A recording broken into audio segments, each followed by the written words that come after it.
Cristiano Ronaldo শুধু একটা নাম নয়, একটা প্রজন্মের আবেগ। ক্রিস্টিয়ানো রোনালদো জন্মগ্রহণ করেন পর্তুগালে ১৯৮৫ সালের ফেব্রুয়ারি মাসের ৫ তারিখ। জাতীয় দলে অভিষেক হয় ২০ আগস্ট ২০০৩ সালে। এই দীর্ঘ বর্ণাঢ্য ক্যারিয়ারে সব কিছুই অর্জন আছে, শুধু অর্জন নেই একটি বিশ্বকাপ। বিশ্বকাপ যাত্রা শুরু করে ২০০৬ সালে। প্রথম বিশ্বকাপে পর্তুগাল সেমিফাইনালে ওঠে। ২০১০-এ রাউন্ড অফ 16, ২০১৪ সালে গ্রুপ পর্ব থেকে বিদায় নেয়, ২০১৮ সালে রাউন্ড অফ 16, ২০২২ সালে কোয়ার্টার ফাইনাল, ২০২৬ সালে রাউন্ড অফ 16-এ স্পেনের কাছে ১-০ গোলে হেরে বিশ্বকাপ থেকে বিদায় নেয়। এই ম্যাচের পরে রোনালদো নিশ্চিত করেন যে এটা ছিল তার শেষ বিশ্বকাপ। ক্লাব ক্যারিয়ারে ক্রিস্টিয়ানো রোনালদোর অর্জন আরও অনেক বড়। ৫ বার ব্যালন ডি'অর জয়ী এই মহাতারকা ৫ বার চ্যাম্পিয়ন লিগ জয় করেন, একবারের ইউরো চ্যাম্পিয়ন, ২ বারের ন্যাশনাল লিগ শিরোপা জেতেন, ইংল্যান্ড, স্পেন, ইটালি লিগে শিরোপা জয় করেন, রিয়াল মাদ্রিদের ইতিহাসের সর্বোচ্চ গোলদাতা। রিয়াল মাদ্রিদের ইতিহাসের সর্বোচ্চ গোলদাতা, পুরুষ আন্তর্জাতিক ফুটবলের সর্বোচ্চ গোলদাতা, ৬টি ভিন্ন বিশ্বকাপে গোল করা প্রথম ফুটবলার।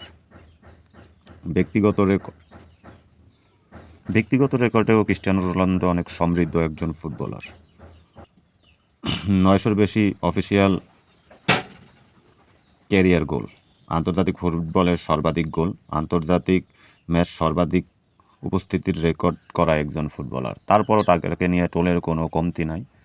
এই ফুটবলারের ইতিহাস সাক্ষী হয়ে থাকবে এই ফুটবলারের কথা নিয়ে, তবে আমাদের টোল কখনোই শেষ হবে না। আমরা যেই জিনিসটা না পাই, সব মানুষের কাছে সব কিছুর যুক্তি থাকে। যেমন আমি যদি কোনো কিছু না করতে পারি, তো সেক্ষেত্রে এইটা কেন সে করতে পারে নাই।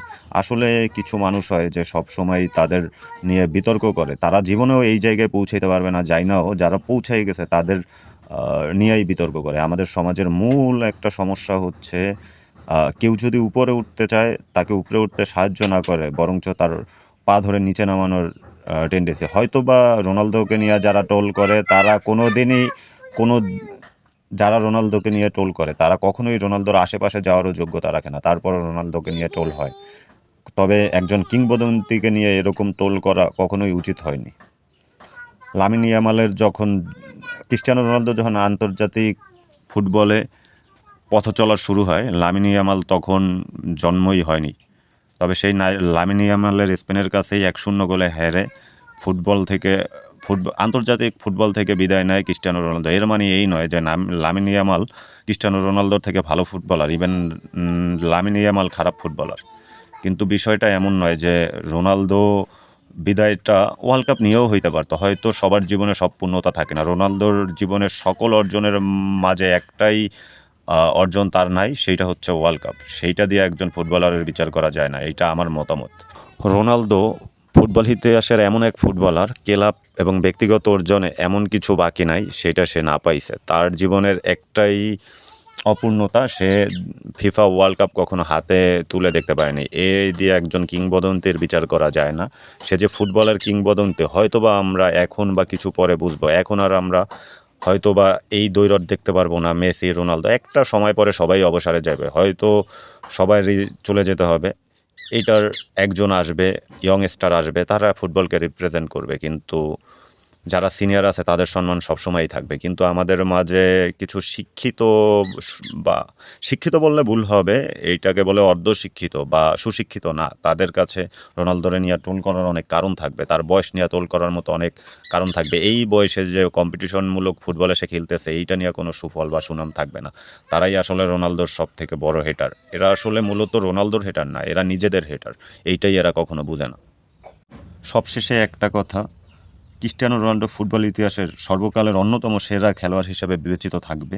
কঠোর পরিশ্রম, ফিটনেস, গোল করার অসাধারণ দক্ষতা এবং দীর্ঘ ক্যারিয়ারের মধ্য দিয়ে ফুটবলের এক অন্য উচ্চতায় নিয়ে গেছে ক্রিস্টিয়ানো রোনালদো। আমরা যাই বলি, হয়তো আমাদের পছন্দের বিভিন্ন ফুটবলার থাকতে পারে, সে হয়তো রোনালদোর রেকর্ড ভাঙতে পারে বা হয়তো বা ভাঙতে পারবে না, তবে ফুটবল বিশ্ব যে এক জীবন্ত নক্ষত্রকে হারালো। হয়তো আমরা এই ফুটবল মাঠে আর যে রোনালদোর স্কিল বা গোল করার দক্ষতা এইটা দেখতে পারবো না। এইটাই আমাদের জন্য, ফুটবল প্রেমী জনগণের জন্য অনেক একটা বড় না পাওয়া বা অপূর্ণতা। আসলে ওয়ার্ল্ড কাপ যে রোনালদো পায় নাই, এইটা নিয়ে আসলে মূল ট্রোল করার থেকে এইটা ওয়ার্ল্ড কাপের ব্যর্থতা যে এরকম একজন লিজেন্ড ওয়ার্ল্ড কাপ না নিয়েই অবসরে যেতে হলো। হয়তোবা এইটাই বিধাতা চেয়েছিল, সেইটাই হয়েছে।